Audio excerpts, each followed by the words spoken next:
जो आज की हम इस वीडियो में पढ़ने वाले हैं, इसमें हम आज महत्वपूर्ण बांध, नदियाँ और झील जो कि उत्तर प्रदेश में पाई जाती हैं। इसके अलावा उत्तर प्रदेश में प्रथम क्या क्या हुआ था, प्रथम महिला कौन थी, प्रथम मुख्यमंत्री कौन था, इस प्रकार के हम जो कि डिस्कस करेंगे।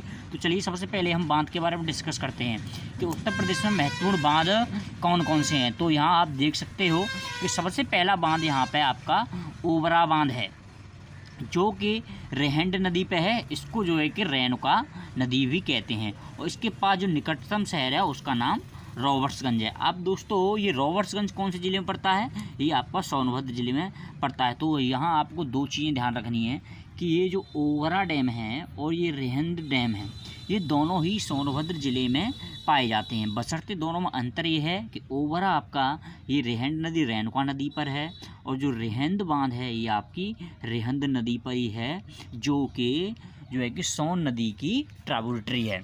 तो आप इनको दोनों को ध्यान रखिएगा कि ये दोनों के दोनों सोनभद्र में स्थित हैं, ये दोनों डैम, ठीक है। ये तो और इसके अलावा आपको रेहंड डैम के बारे में एक और इम्पोर्टेंट चीज़ याद रखनी है कि इसको गोविंद बल्लभ पंत जो उत्तर प्रदेश के पहले सीएम थे उनके नाम से भी इस डैम को रेहंद डैम को जाना जाता है। और ये इंडिया का यदि हम वॉल्यूम के हिसाब से देखें तो ये सबसे बड़ा डैम है। इस दृष्टि से जो है कि रेहंद डैम बहुत ही ज़्यादा इम्पोर्टेंट हो जाता है। और इसके अलावा ये दो डैम सोनभद्र में हो गई। इसके अलावा जो राजघाट डैम है ये आपका बेतवा नदी पर है, बेतवा नदी पर है, यानी कि ये यूपी के साउथ में डिस्ट्रिक्ट ललितपुरम में स्थित है। जो ललितपुर डिस्ट्रिक्ट है जो है कि आपको झांसी के पास है यूपी के साउथ में। तो ये तीसरा डैम ये आता है जो यूपी के साउथ में हो गया। और ये चंद्रप्रभा डैम है, ये चंद्रप्रभा डैम आपका डिस्ट्रिक्ट चंदौली में है और ये आपकी जो नदी है उस नदी का नाम चंद्रप्रभा है। तो इसके अलावा हमको ये भी देखना है इन सब का उद्देश्य क्या है। तो उद्देश्य में देख सकते हो सभी ये आपकी जो तीन डैम है इन सब में देखोगे इनमें आपके यहाँ बिजली भी है और सिंचाई के भी काम आता है। लेकिन ये चंद्रप्रभा ही ऐसा डैम है जो कि सिर्फ सिंचाई के काम में आता है। चलो दोस्तों अब हम नेक्स्ट में हम नदियों के बारे में देखते हैं कि उत्तर प्रदेश की कौन कौन सी मुख्य नदियां हैं। तो इसमें दोस्तों कुछ ज़्यादा खास नहीं है, नदियों के बारे में सबको पता ही है कि यूपी की जो है कि कौन कौन सी नदियां, गंगा, रामगंगा, यमुना, गोमती, घाघरा, चंबल, सोन, सराय। तो इसमें आपको मुख्य क्वेश्चन जो है कि ट्रिब्यूटरी से रिलेटेड पूछा जाता है, कौन किसकी सहायक नदी है। तो ये चीज़ आपको इसमें ध्यान रखनी है। तो जैसा कि आप देख सकते हो जो यमुना की सहायक नदियों आप देखिए चंबल है, यहाँ पर बेतवा है और ये केन रिवर है। ये आपकी जो है कि महत्वपूर्ण जो ट्रिब्यूटरी मानी जाती है यमुना की। और गंगा की में आपको ध्यान रखिएगा कि यमुना और गंगा की में ये गंगा रिवर और रामगंगा, इन दोनों को जरूर आप ध्यान रखिएगा। गंगा की ट्रिब्यूटरी में गंगा रिवर और रामगंगा आती है। इसके अलावा ये गोमती रिवर भी इसी की ट्रिब्यूटरी है। गोमती, घाघरा और राप्ती, ये जो है कि ताप्ती, ये सारी की सारी गंगा की ट्रिब्यूटरी हैं। तो ट्रिब्यूटरी से मुख्य रूप से इसमें क्वेश्चन बनता है। इसको आप जो है कि सभी की ट्रिब्यूटरी अलग अलग सही तरीके से याद रखिएगा, गोमती, घाघरा, राप्ती। और आपको कई बार इस प्रकार से भी क्वेश्चन पूछा जाता है कि कौन सी नदी आके किस जिले में मिलती है।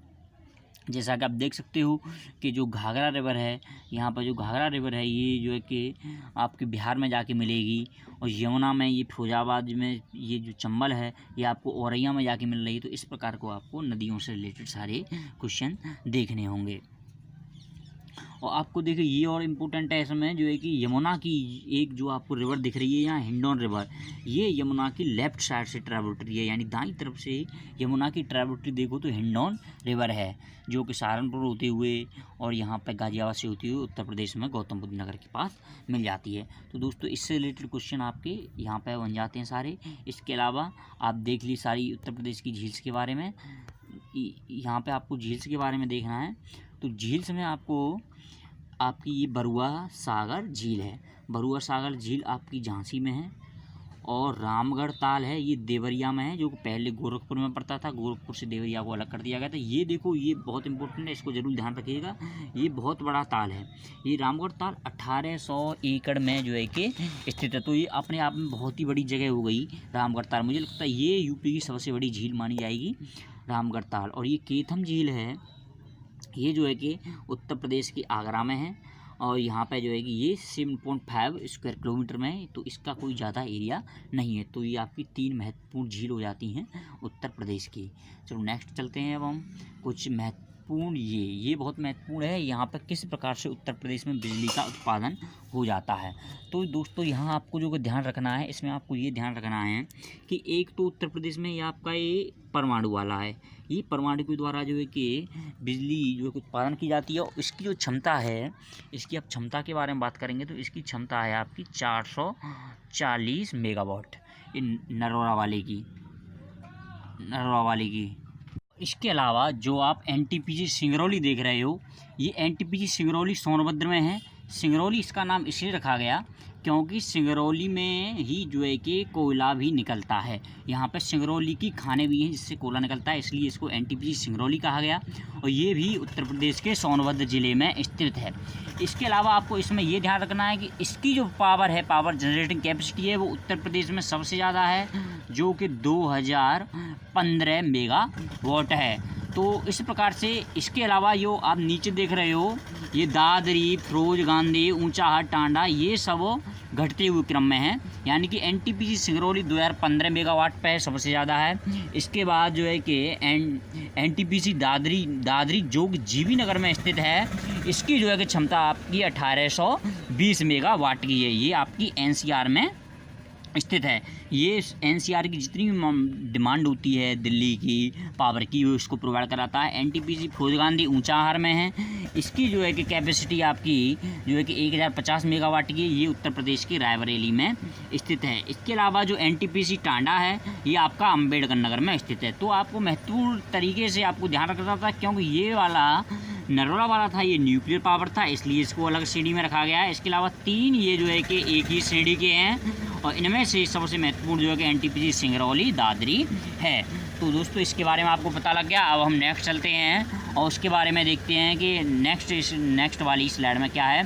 तो यहाँ पर उत्तर प्रदेश के महत्वपूर्ण हवाई अड्डे दिए हुए हैं। तो यहाँ पर देख सकते हो आप, महत्वपूर्ण हवाई अड्डा चौधरी चरण सिंह अंतर्राष्ट्रीय हवाई अड्डा जो लखनऊ में है, और लाल बहादुर शास्त्री हवाई अड्डा आपका वाराणसी में स्थित है। इसके अलावा जो उत्तर प्रदेश के आपको लोक नृत्य हैं, ये आपको स्वांग है। स्वांग में क्या करते हैं कि दूसरे व्यक्ति किस प्रकार से करता है, उसकी जो है कि किसी भी एक्ट को हम कॉपी करते हैं, इमिटेट करते हैं उसके वक्त को। चारकुला नृत्य में जो मथुरा में किया जाता है, इस चारकुला नृत्य में जो कि औरतें बिना हाथ के ही अपने सर पर थालियों की लेयर लगा लेती हैं, यानी कि उस पर जो है कि आपके दीपक रखे हुए होते हैं। तो ये भी बहुत, ये इसमें मुख्य रूप से बैलेंस का काम होता है, किस प्रकार से अच्छी तरह से आप बैलेंस कर सकते हो।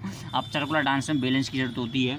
इसके अलावा रासलीला है, ये भी बहुत उत्तर प्रदेश में फेमस है। नौटंकी और अहि नृत्य उत्तर प्रदेश के लोक नृत्यों में आते हैं। तो चलिए आगे चलते हैं। इसमें हम उत्तर प्रदेश में प्रथम क्या हुआ था इसके बारे में जानेंगे। तो उत्तर प्रदेश के जो प्रथम मुख्यमंत्री थे श्री गोविंद बल्लभ पंत हैं, जो है कि इनके नाम पर ही आपको पता था कि पीछे जो रहेंद्र डैम था उसका नाम भी रखा गया था। और इसके अलावा आपको उत्तर प्रदेश की प्रथम महिला मुख्यमंत्री सुचिता कृपलानी हैं, और सर्वाधिक जो बार मुख्यमंत्री जो महिला रही हैं वो 4 बार जो सुश्री मायावती हैं। उत्तर प्रदेश के प्रथम राज्यपाल श्री होरमजी मोदी हैं, और महिला राज्यपाल देखोगे आपकी उत्तर प्रदेश की प्रथम महिला राज्यपाल हैं श्रीमती सरोजनी नायडू हैं। उत्तर प्रदेश के प्रथम लोकायुक्त बिशंबर दयाल हैं, और स्वतंत्रता के बाद प्रथम मुख्य न्यायाधीश न्यायमूर्ति कमलाकांत वर्मा थे। न्यायमूर्ति को आप पक्का याद रखिएगा, ये कई बार पूछ लिए जाते हैं। न्यायमूर्ति कमलाकांत वर्मा। वर्ष 1956 में आप देख सकते हो उत्तर प्रदेश में पहली बार खेल परिषद की स्थापना हुई थी। और यहाँ पे देखो ये बहुत ही इम्पोर्टेंट है, जो कर्नालिया सौरभ जी हैं, ये उत्तर प्रदेश की सबसे पहली जो है कि वकील रही, महिला वकील। इतना ही नहीं, इनको तो भारत में भी जाना जाता है कि इन्होंने बॉम्बे यूनिवर्सिटी में सबसे पहली महिला थी जिन्होंने पोस्ट ग्रेजुएट किया था। इसके अलावा ऑक्सफोर्ड से भी कर्नालिया सौरभ जी ने जो है कि लॉ में सबसे पहले ऑक्सफोर्ड में डिग्री प्राप्त की थी। इसके अलावा भारत का पहला ग्रामीण बैंक 2 अक्टूबर 1975 को मुरादाबाद और गोरखपुर में खोला गया था। और आपको ये भी, अब ये नेक्स्ट क्वेश्चन ये वाला बहुत इंपॉर्टेंट है। भारत का जो राष्ट्रीय उद्यान है 1936 में स्थापित हैली पार्क था, जिसे स्वतंत्रता संग्राम के बाद रामगंगा पार्क का नाम दिया गया, और आज इसे हम जिम कॉर्बेट नेशनल पार्क है जो उत्तराखंड में है, उसको जो उत्तराखंड में चला गया, इसलिए आप जो है कि इसको यूपी में नहीं कह सकते हो। अब यूपी में सिर्फ दुधवा नेशनल पार्क बचा हुआ है। और उत्तर प्रदेश में आप भारत की सबसे पहली उर्दू अकेडमी भी बनी थी। नेक्स्ट स्लाइड में देखते हैं। नेक्स्ट स्लाइड में हमें उत्तर प्रदेश के जो है कि दैनिक अखबार के बारे में दिया हुआ है। तो यहाँ पे आप देख सकते हो जो कालांकर के राजा रामपाल सिंह थे, जो कालांकर जो कि अवध पहले जो प्रोविंस था उसमें ही एक राजा थे रामपाल सिंह। उन्होंने 1887 में प्रतापगढ़ में एक अखबार चलाया था जिसका नाम था हिंदुस्तान। तो इनके अखबार का नाम हिंदुस्तान था और ये पहला हिंदी दैनिक था। आप ध्यान रखिएगा, ये दैनिक है। कई सप्ताह के भी चलते थे। सप्ताह मतलब वो सप्ताह में एक बार आता था, दैनिक ही डेली आता था। इसके बाद उत्तर प्रदेश में पहला हिंदी साप्ताहिक था वो बनारस न्यूज़पेपर था, जिसे जनवरी 1945 में काशी से प्रकाशित किया गया था। और 1990 में पहली जो कि अंग्रेजी दैनिक था जिसका नाम रखा गया था नेता, इसको पंडित मदन मोहन मालवीय ने शुरू किया था। तो दोस्तों ये आपकी अब आज की वीडियो यहीं पर ख़त्म हो जाती है। यदि आपको कोई डाउट हो तो आप कमेंट बॉक्स में पूछ सकते हो और नेक्स्ट वीडियो के लिए हमारे जो कि चैनल को सब्सक्राइब भी कर सकते हो। धन्यवाद।